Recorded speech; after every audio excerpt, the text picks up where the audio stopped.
नमस्कार। आज या व्हिडिओमधून आपण पवन मुक्तासन हे आसन पाहणार आहोत आणि समजणार आहोत। पवन मुक्तासन म्हणजे पवन मार्गात म्हणजेच अपान वायूच्या मार्गात मुख्यतः मोठ्या आतड्यात अडकून पडलेल्या वायूची मुक्तता होण्यास या आसनाचा उपयोग होतो किंवा आतड्यात साठलेला अपान वायू सहजपणे या आसनातून मुक्त होतो, म्हणून या आसनाला पवन मुक्तासन असे नाव पडलेले आहे।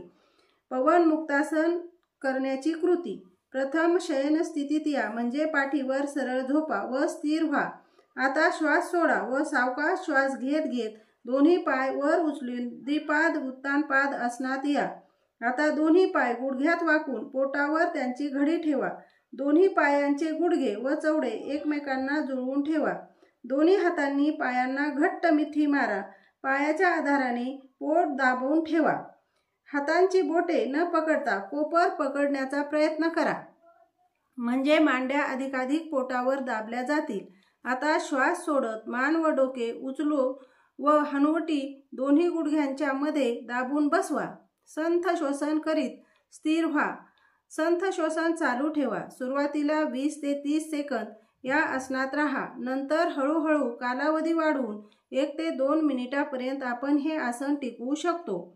आसन स्थिती सोडताना कशी सोडावी तर अगोदर सावकाश श्वास घेत मान सरळ करून डोके जमिनीवर टेकवा। हातांची मिठी सोडून ते पूर्वस्थितीत आणा म्हणजे बाजूला घ्या। श्वास घेत दोन्ही पाय उभे करून द्विपाद उत्तानपाद आसनाची स्थिती घ्या। श्वास सोडून पाय सावकाश खाली आणून जमिनीवर टेकवा व शयन स्थिती ही अवस्था घ्या। पवन मुक्तासनाचे फायदे याप्रमाणे आहेत। 1. पवन मुक्तासन केल्याने मानेचे व कमरेचे स्नायू मोकळे होतात। पोटावर पद्धतशीर व चांगला दाब आल्याने मोठ्या आतड्यातील वायू गुदद्वाराच्या मार्गाने बाहेर पडतो आणि यामुळे पचन क्रिया सुधारते व शौचाला साफ होते आणि मलावरोध सुधारतो। तसेच मासिक पाळी नियंत्रण, वंध्यत्व, नपुंसकत्व यासाठीही हे आसन उपयुक्त आहे।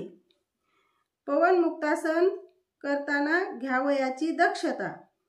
ज्यांना उच्च रक्तदाब आहे अशांनी हे आसन करू नये। तसेच ज्यांना पाठीचा गंभीर आजार जसे की सायटिका, स्लिप डिस्क असणाऱ्यांनी हे आसन करू नये।